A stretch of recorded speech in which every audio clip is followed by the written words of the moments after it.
turn on all my recording. I got a couple different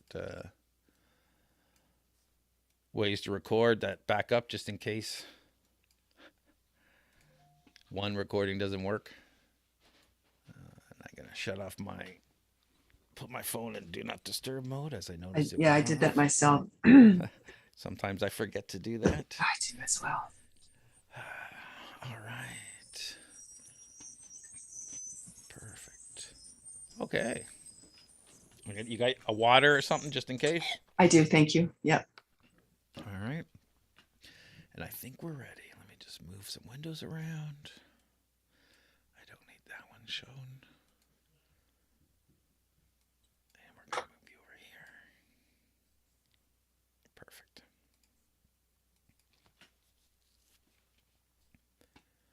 Welcome back to Startup Talk. I'm your host, the startup coach and founder of Toronto Starts, one of the largest startup communities in Canada. And with me today is Jennifer Cameron, CEO and CFO of yeah, we're gonna do that again because every time I read INVRS, Inverse. Yes. yeah, I gotta put a vowel in there for me to INVRS. How would I do that? I'd be like that. INVRS. Perfect. Sorry, we'll do that again. Welcome back to Startup Talk. I'm your host, the startup coach, founder of Toronto Starts, one of the largest startup communities in Canada. And with me today is Jennifer Cameron, the CEO and CFO of INVRS, the all-in-one investment research platform. Welcome, Jennifer. Thank you very much, Greg. It's a pleasure to be here. Let's start off with you telling us about INVRS. That would be my pleasure. So, Inverse is a modern, social, and collaborative investment research platform. The problem that we are solving is that right now, 60% of young people get investing advice from social media, and social media thrives on emotional reaction, whether it is polarizing opinions or amplifying anxieties. Heightened emotionality, like the fear of missing out, just leads to bad decisions. Um, studies, studies have proved that success in investing comes from having a consistent strategy, doing your due diligence, and knowing yourself. So we know that we are the right solution to solve this problem because we work with people's natural desire to connect and collaborate with one another. We have a social media style feed seamlessly integrated with all of the data and tools that you could want to do good investment research.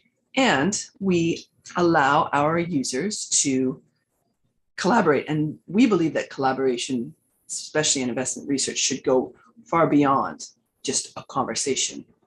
On our platform, people can share not only ideas, but tools, research, data. They can share their portfolio. They can work together on investment analyses.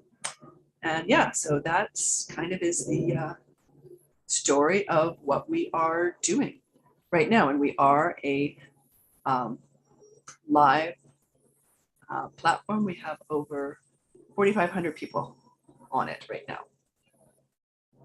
That's fantastic. And we're going to get into a lot more about INVRS in a bit, but I like to start off with who you were growing up. Were you a handful for your parents? Were you studious? Were you into music, sports, socializing? Who was young Jennifer? Oh, well, young Jennifer, in school, I think I was a mix of being studious, but also being rebellious. The rebellion kind of changed as I grew up. I think when I was younger, public school age, it was more about testing boundaries. And I did get sent to the principal's office a lot growing up. I kind of grew out of that when I got to high school, and my things change. You kind of develop respect for your teachers and all of that. But I grew up in the 80s, and I think we could describe growing up in the 80s as sort of like benign neglect. Kids kind of just did their thing, and me and my friends, we certainly did our thing, and we had tons and tons of fun, and we got into tons of trouble. And I think if my parents knew half of what we were up to, their hair would have turned gray. But all that being said, I was still a pretty studious person. I liked learning. And I was also in a certain respect kind of compliant. Like my parents told me that I should study math and science in order to get into a university or a good university or whatever they said. So I did. And I, that was fine. I didn't care. I mean, I liked math, I liked science. So yeah, so I was rebellious to start. As I kind of grew up, I became more respectful of my elders, but kind of pushed that rebellious stuff towards, partying and having a great time. Well, at what point did you switch and think, maybe I want to run my own business? I think the seeds of that were in me from a really early stage. Like my grandfather had a business. My father had a business. I used to go to my grandfather's shop and, just fiddle around with the business stuff. I wasn't pretending I was like running the company or anything like that, but I liked, messing around in there, and kind of like the energy that it was. There's a lot of people. Like it was kind of a mechanical shop, and so there's folks in the back doing mechanical work, and there's folks in the front doing administration. And then I guess my first entrepreneurial foray was in high school. Me and a good friend, we designed a logo and then silk screened it onto shirts and then sold them they were like band shirts, and we would sell them at the concert. Another little story that I could share about my interest in entrepreneurism was, so after graduating from university, I got a job on Bay Street, and I worked for a few years there, and then wanted to travel. So I quit and traveled for about 9 months. And as I traveled, I would work a lot. So I would often, clean or well, I guess it was just cleaning. I would clean in the hostel that I was working in. I also woofed as well. But anyway, I was kind of traveling through New Zealand, and I was running out of money. And the place that I was staying at had a lot of British people staying there. So I went to a local bakery, and I got the stuff that I needed to make scones. And I would bake a bunch of scones, and I'd put them on the counter under, a plastic container, and say scones $1. I'd go away and come back, and all the scones would be gone, and there'd be money in place of it. And so I did that a few times and got the money I needed to kind of move on to the next place. So yeah, just a couple of little stories about being an entrepreneur. And actually, I've worked in startups besides INVRS.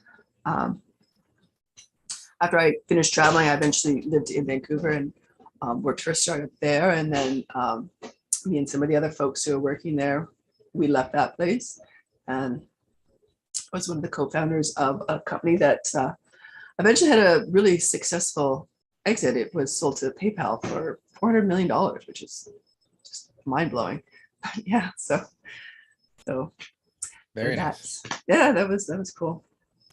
So what made you tackle investing research as a problem? Like, did you wake up one morning and say, I really think I want to do this? Is it a breakfast table discussion? Is it, you had this problem? How did this whole idea come about? Nifty question. And there's kind of two parts to answering it. So back in the day, back in the 90s, when I was working on Bay Street, the internet was becoming a lot more popular. And I remember just towards the end of my tenure working there, I was just thinking about how much you could do with investing and being online. So that was just the seed that got planted.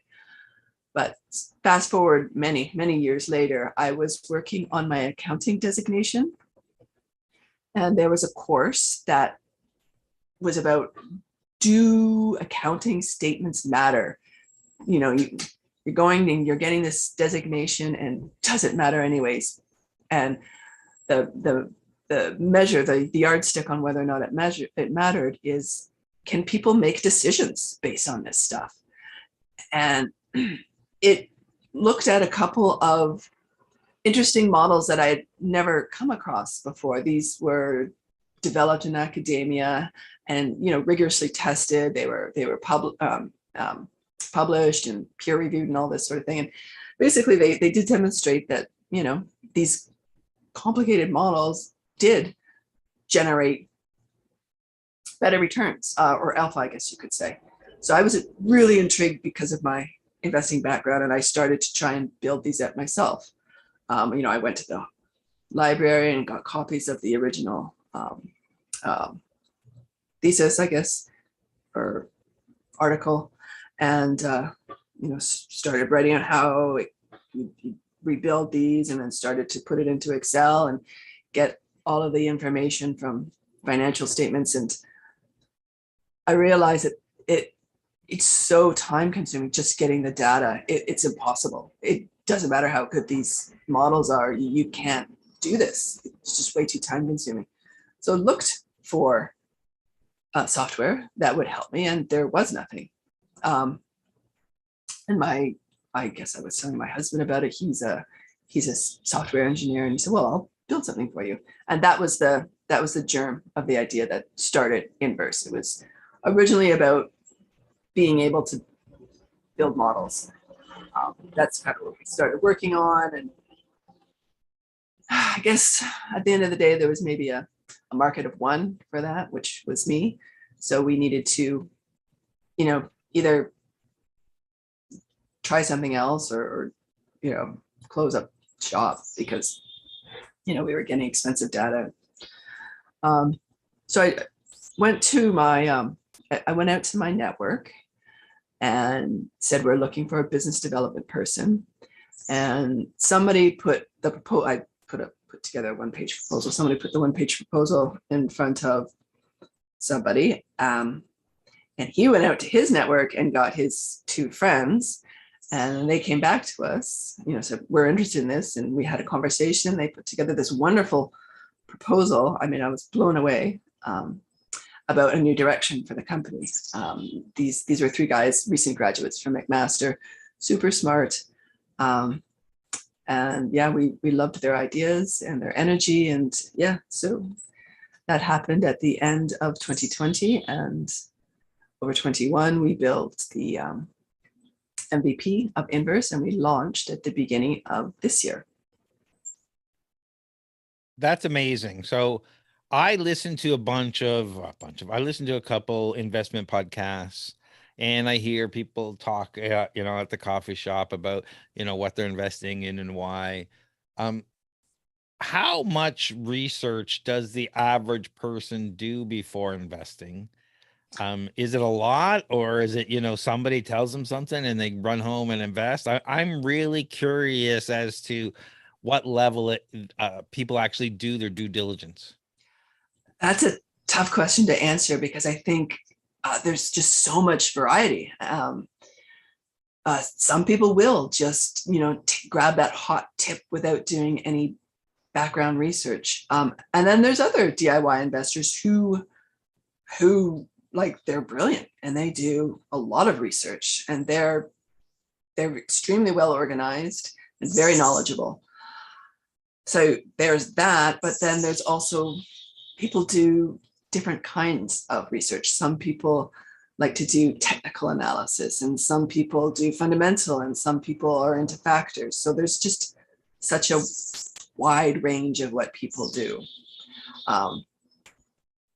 We want to help people who like want to do more than just run home with the hot tip. You know, we want to help them just do a sanity check at the very least with it. And we also want to help the person who does that super thorough research. While at the same time supporting like the broad range of how people do research. So our MVP with INVRS kind of covers the waterfront. We've got technical analysis tools. We've got lots of data. We cover Canada and the US. We've got stocks. We've got funds. We have lots of fundamental data. We've got metrics. But we know that there's all this variety in how people work.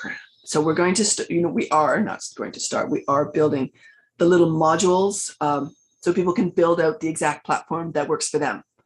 The way that we are, going to monetize this is exactly that. So if somebody like me likes to build models, they would want to purchase the part of INVRS or get a subscription to the part of INVRS that lets them build models. If somebody else wants to do options, they can get the data for their options. If somebody wants to, or if somebody likes to dive into the filings, we have access to the filings. So that's our vision. We do understand that everybody's different in their journey, and we want to help support whatever that journey is. Hope that answers your question. I think so. Definitely. Well, I mean, I still think we don't know on average what people do from a research point of view, but it is the whole gambit, as you have said. So that answers the range. Well, another way to maybe look at this is for a lot of people, investing is a hobby, just like fishing is a hobby, or knitting or crocheting, and people tend to put quite a lot of energy into their hobbies. So although I don't have the exact stats of like if you averaged out the all the DIY investors, where would they land, I do know that because of the passion that people have for investing, I would tend to think that they're landing more on kind of doing the research that they can. And, I look at the analysis when talking heads on TV and says this, and I understand that, if you're looking at MSNBC or some of these that, they're motivated to promote or demote stocks in one direction or another. Mm-hmm. How do I find real information? And what kind of information is available in your tool, and how do I collaborate with others? Maybe there's too much questions in there, but I'll talk about the tools and the data that we've got, and then I'll talk about how we collaborate, and then anything that you want to kind of dig more into, and then we'll go into it. So data, we have near real-time data, which means it's 15 minutes delayed. We cover stocks, bonds in Canada and the US. We do have the ability, or we do have an agreement with our data supplier to have real-time data, which we would offer to people on an ad hoc basis, because not everybody needs that. As for the tools, sorry, that was price information. As for the tools we have, which is also kind of tied into data, we have financial statement information, 5 years of income statement, cash flow statement, balance sheet, all kinds of metrics. And when I say metrics, I mean ratios, basically. Like just having a single number, like, revenue is this, is actually not very useful at all. That number only becomes useful when you start looking at it over time, which would be called horizontal analysis, or compared to other ratios. So that revenue makes up, or sorry, the profit makes up so much of the revenue type thing, and that's called vertical analysis. So we have the financial information as well. In our application, we have the ability to compare stocks. So I could look at 10 companies in the same industry, and I can start to see how they compare to one another. Is one undervalued? Is one overvalued? Does one have better dividends? Does it have better cash? Does it have, we can start to see how they compare to their peers, which is another important way to do analysis. That's actually one thing that I like to do. That's the way I like to analyze things. I like to kind of look for best of breed. If I'm looking for, let's say, a big pharma stock, I like to look at a bunch and find the elements. I like to look at a number of elements and find the best one of a group. That's how I like to do things. Other people like to do things differently. We have the ability in INVRS, you can look to see what analysts are saying about a stock. Are they rating it a buy, hold, or a sell? Do they have what is their price forecast over what period of time? So we've got that information as well. We've got what the insiders of the company are doing. Are they buying it? Are they selling it? We've got lots and lots of dividend information. How regular has the company been giving out dividends? Have they been raising their dividends? We have a stock screener, so you can put in different criteria of a stock that you're looking for, and you can get back a group, and then you can use that group and start to do deeper analysis on the ones that look good to you. Sorry, my voice is kind of crackling. So data, tools, and how people collaborate together. So we have a social media style feed. So on this feed, people can share any of the data and tools that's in our platform. They can take a snapshot of a comparison chart that they've created. They could take a snapshot of a technical analysis chart that they've created. A person reading it can open it up and take a look at the information that they're sharing. They can read the analysis the person has done, and they can ask questions, and then the author can in turn respond to it. People can also collaborate by working together. A couple of people could say, we're going to work on this kind of analysis. You're going to do that part. You're going to do that part. People can also ask the community for help on something. Is anybody here a uranium bug? Can you provide, a couple of your best companies so I could do a bit of my own research? So that's the direction that we're taking collaboration. People actually being able to work and share tools, share data, share analysis. So you've mentioned the social media feed. Can you tell me a little bit about how it works? Do I follow certain stocks and certain companies? Do I follow certain industries? Do I follow certain research analysts? Like, what is in my feed? Yep. Sorry. When you sign up to INVRS, you can follow sort of our top 12 analysts, but then, excuse me, you can also get the investment categories that you're interested fed through the feed, the investment styles that you're interested in. So an example of that is if I am interested in technology and consumer discretionary or technical analysis, all the little bits and pieces that I'm interested in, I can indicate. And then even if I'm not following a particular person, if someone writes an article or creates a note on that and they've tagged it with those same tags, it will flow through my feed. And then, if I like what they do, I can start to follow him or her. So we decided on the social media style feed because people are familiar with it. It does, present a continuous supply of different research to somebody, and sort of lets people start to build out the chain of research that they're interested in.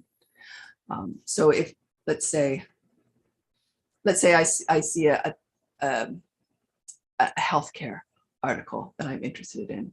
I can go and see what else that person has written and see other pieces of work that she's done and, you know, start following her. Or perhaps she started a group. We also have groups, so people can join groups that you know, focus on topics that they're interested in, dividend investing or growth investing or certain stocks or that. So the platform itself is free for anybody to join and start doing research. That's correct.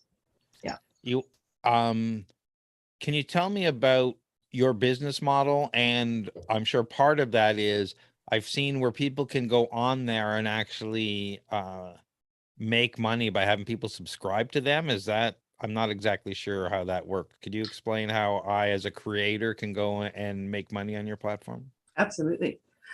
So I'll start with the business model because that will feed into the other question that you asked. So we have 4 streams of revenue that we're working on building out right now. The first is the ad hoc sales that I touched upon. Like I said, we provide a ton of free data and tools. But then as people want to sort of fine tune their research process, they can you know, add on the pieces that they want. So ad hoc sales. The second piece is around our creator strategy. There's lots of people who create videos or they write articles, they do analysis, and they put it online. So just the creator economy is about people taking their passion and putting it out there. Sometimes to monetize, sometimes not. But a lot of people, especially in investing, are interested in monetizing their ideas. So INVRS becomes a place where they can, you know, find an audience, build a following, and then monetize their work. So because INVRS is so flexible, a creator could monetize in a number of ways. Right now, it's fairly limited. A creator could write, and then they could put their work on, you know, one of the writing platforms that are out there. They could work on YouTube and collect advertising revenue, but on INVRS, they can do more than that. They can certainly write, and they could certainly put gated access to their videos, but they can also share access to their portfolio. They could share access to their trade. They could create an education program that they could sell through INVRS. There's really a lot of flexibility for a creator to work on INVRS, and our business model around that is just a take rate. We would take 5 to 15% of what the creator earns. We also believe that there's a big opportunity for investor relations firms, or departments, I should say, to connect with retail investors. A lot of investor relations strategy is based around their institutional investors, excuse me. And that there's a big opportunity to connect with the retail investors. So down the road, as the platform grows, we believe that there'll be an opportunity for an investment research firm to create a group, the XYZ official group, where they can build loyalty, offer perks to the people who either own their stock or are considering owning their stock. And then the fourth revenue stream that we see is advertising or promotion. And we see that primarily with the groups that are already on the platform. So a creator who wants to get in front of more people would promote, you know, his great new article that he's worked on, or an investor relations firm might advertise an event that they're hosting in their group. And yeah, so I think that probably hopefully answered the question about how a creator makes money on the platform. They can monetize their work. It's the short answer. Can you define 2 things for me? The do-it-yourself investor and the retail investor. Sure. Yes. Good question. A do-it-yourself investor is a retail investor, and a do-it-yourself investor is somebody who does their own research and makes their own investing decisions. A retail investor can include a do-it-yourself investor, but it also may be somebody who has their money managed for them. So a retail investor is someone like you or I who are saving money and investing for some future event, our kids' education, retirement, that sort of thing. The other side of that is an institutional investor, and that could be a pension fund, a mutual fund, who are buying on a much larger scale. I think you said you had over 4,500 investors on your platform. Yes, users, yes. Startups always talk about hustle. What are you doing to get traction and build? How'd you get that 4,500 and how are you building on it? Oh, great question. Well, as we were working on building out the technology, we did a lot of research on what is the best way to attract people. So we came up with this strategy. But I think when you are building a startup, you have to be comfortable in experimenting, and you have to be ready to change tactics on a dime, because my observation is that different strategies will work for a while and then they'll stop working. So, or they get too expensive and become less effective. So one of the best ways that we found was initially was working with influencers. And that was excellent for a while. And then it got kind of expensive. So, and we were at the same time that was getting kind of expensive, we were finding that Google Ads was working amazing for us. So we shifted out of the influencer advertising and we moved to Google Ads. When the market crashed, a few months ago, those Google Ads didn't work so well. They got extremely expensive. So yeah, it's just kind of shifting around, trying different things. Yeah, there's an old adage I like to quote: "Nothing fails like success." And you can't. If one thing works for you and you keep doing that thing, assuming that it's going to be continue to be successful. You're going to wake up one day and find you have an empty boat. Yeah. No, you have to keep trying new things. Another thing that we've been doing is an affiliate program, and that's been pretty good. And we like the idea. We like the idea of rewarding the people that are helping grow the platform. But what we started with starts to lose its luster, so you have to kind of tweak it again. Yeah, it's just lots and lots of iterations, lots and lots of experimentation. What is your funding situation? Are you bootstrapped? Are you pre-seed? We are currently working on a seed round for the fall. The funding thus far has been bootstrap, friends and family, but I am also honored to say that the BDC is an investor in this as well, and that we have the support of the NRC. But yeah, so what we've been pouring lots of energy over this summer is preparing for our fall launch, or excuse me, our fall raise, which is going to be kind of a combination of angel investment plus equity crowdfunding, which I think is very exciting. That's equity crowdfunding is, I don't know if you can hear the kids in the background. Yeah. But Sounds pretty exciting. Something going on over there. Yeah, something's going on. Equity crowdfunding opens up a new asset class for Canadians. I think it's fantastic. It's private equity, basically. Private equity is an asset class that previously was really only available to wealthy folks, and it's a good class. It has very good returns. It is generally speaking, quite uncorrelated with the rest of your portfolio.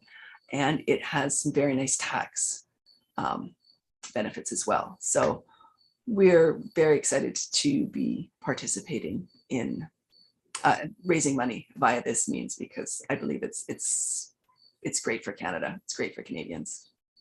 Yeah, we big fans of equity crowdfunding and a bunch of the new rules. And now a startup can raise up to $1.5 million a year via equity crowdfunding. Yeah. And now I think across 8 provinces. Used to be only one province you could raise from, but now I think they've combined the rules and it's across multiple provinces. Don't quote me, talk to an expert on that as to which provinces are still, I think Quebec is still out about all the same rules, but it's definitely an interesting way to go. And we work with a nice crowdfunding company. I'm not going to mention them here because you might be working with somebody different. I think I know who it is. We're working with Equivesto. Yeah, they're fantastic. We love Equivesto. They're so they're good. The best. They've been part of our community even before they launched their platform, mentoring and helping our startups. They help us with everything. They've been great community advisors, and I've seen so many people raise on their platform successfully, and not only that, but with dividends and with very large returns on their investments fairly quickly. So it's an interesting way to go, especially now that it's open for people like you and me to invest in early stage startups. Absolutely. No, I think it's so exciting that this is available. And Equivesto has been amazing to work with. They are so dedicated to making your raise a success. So yeah, we're very pleased with our choice to go with them. So now I'm going to throw you a complete curveball. Oh dear. When is your platform going to start incorporating information around equity crowdfunding companies? Oh golly, what an amazing idea. Huh. I don't know is the short answer. I would need to think about it and think about the strategy around that. I think there's going to be a huge demand. Absolutely. Because there's a lack of information and research. I just thought, hey, since we're talking about it. Well, I mean, yeah, definitely. As part of our fall race strategy, like the first part is about educating people on this fabulous new equity class they can invest in. So yeah, and we'll probably put some information through our feed as well. But yeah, what you're talking about is a big step, and I love that idea. I don't know how complicated it is, but it's just a thought, and I think based on everything I'm seeing, it's going to be a big demand at some point. Definitely.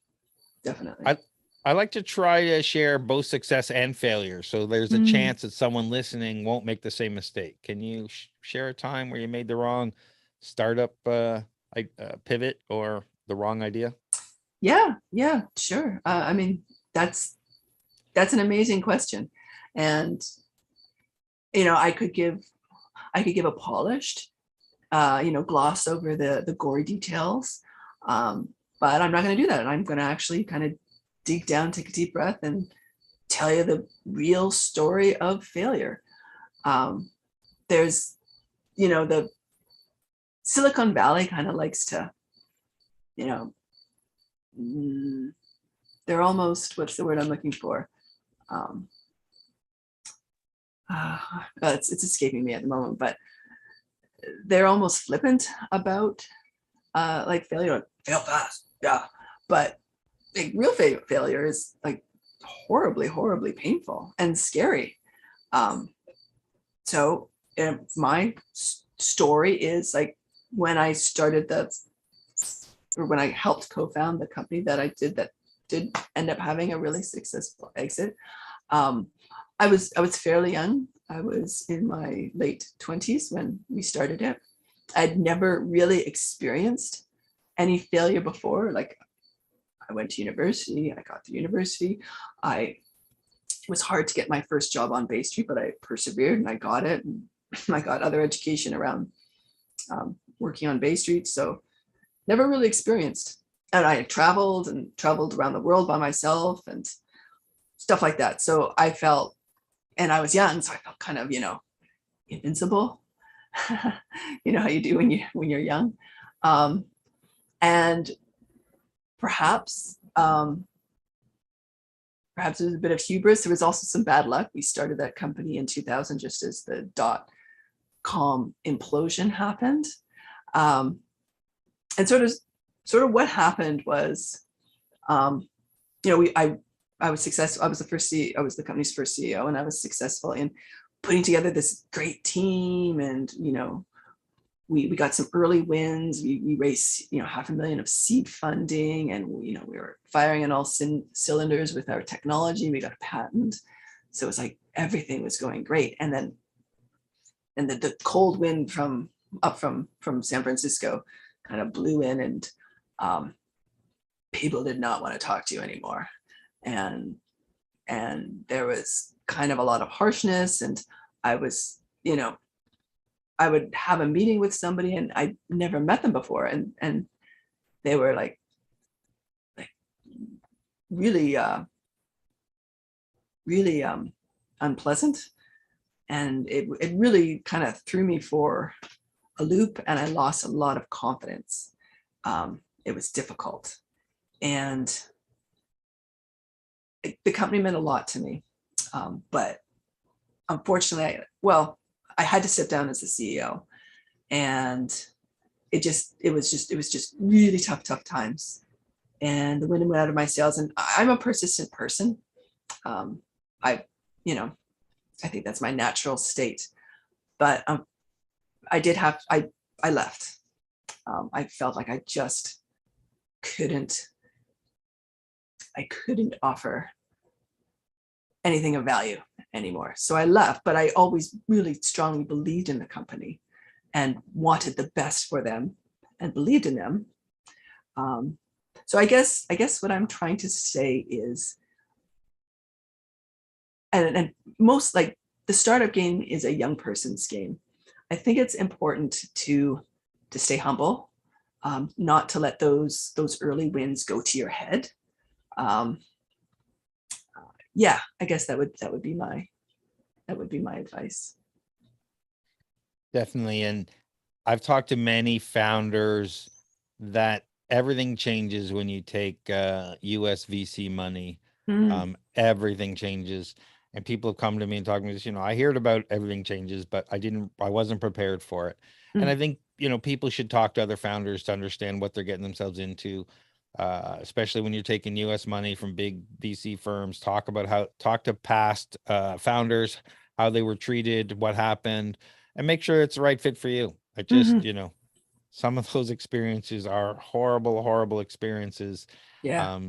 And, it just happens. And if you can avoid them by talking to someone else who's been there before you and say, okay, this may not be the place for me, then definitely have those conversations. Definitely. Thank you for sharing that. My pleasure. What is your favorite book, either for entrepreneurs or for investors? Well, investing, it would have to be Benjamin Graham's The Intelligent Investor. Such good common sense. I have gotten lots of value from other ones too. Most recently, I just listened to The Little Book of Sideways Markets. I read a few books by, masters of the universe, and I found them to be more about almost like sales vehicles. So I don't really recommend those. As for my favorite book on entrepreneurism, it's actually a novel. And do you want to see if you can guess what it is? I'll give you some clues. Okay, give me some clues. Okay. All right. So this is a story about a young woman, and her whole world gets swept away because of the Civil War, and she's on the cusp of losing everything. And she gets into business, and she builds a sawmill. So. No idea. Okay, well, I'll give you another clue. The book was turned into a massive movie, and it came out in 1939 along with The Wizard of Oz. Is this the Frankly Scarlet, I Don't Give a Damn? It's Frankly Scarlet, I Don't Give a Damn. Yes, Gone with the Wind. Sorry, it took forever to. Yeah, I read that one when I was a teenager, And yeah, Scarlett's grit and determination did make an impression on me. I have to confess, I've never read it, but I did watch the movie several times. Yeah. And I'm Yeah. going to throw you another curveball here, just because podcasts, and we're on a podcast. What investor podcast do you listen to? I listen to Tip, the Investors Podcast. I listen to you. I listen to there's a marketing one by a gentleman named Anatoly. I listen to him.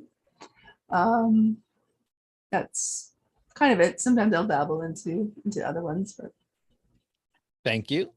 you're welcome. Do you have any tips for founders, since you've been through it, successful and otherwise, and doing it again and doing it again? What are your tips for founders? Build a good team. Put in people that are smarter than you. That almost sounds like a trope, but yeah, having people who are smarter than you is great. Stay humble. Conserve your cash. It goes faster than you will, than you can imagine. Keep an eye on your competitors, but don't get over obsessed with them. Don't waste emotional energy on them. Yeah, I think I'll just leave it at that. Those would be mine. So I understand you got some new stuff coming out soon. So what's next for you and INVRS? We are so close to being to launching this wonderful portfolio tool. It's kind of the last of our MVP. We're just doing some final testing on that. We have a very cool cash flow forecaster, which we're working on, which will be coming out soon. And this will, people will hook up their portfolios, and then they'll be able to see with our cash flow forecaster, they'll be able to see a forecast of their cash flows into the future. So we'll analyze their portfolio, and we'll look at the dividends and the bonds and the ETFs, all of the pieces that they have in their portfolio. We'll give them a visual representation of what we believe their cash flow is going to be each month, and how much of that is safe or more assured, and how much is kind of risky. So because some companies are really solid on giving dividends, and they never miss them. They raise them on a regular basis as well. Some are more erratic. Sorry. Yeah. So anyway, so it's a great cash flow forecaster that we're going to be rolling out. We have another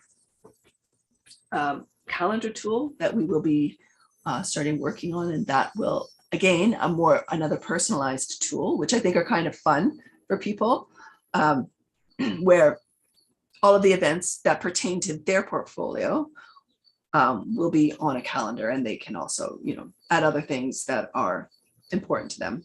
Like maybe somebody's doing an inverse webinar or something like that. They can add these other things that are of interest to them in their investing journey. We are rolling out a ton of other tools, filings, more data on individual companies, and investing return calculator as well, not a cash flow, but like return calculator. But actually it includes both the price and what dividends were earned, sort of like it's a retrospective type view. Yeah, so lots of new tools coming out.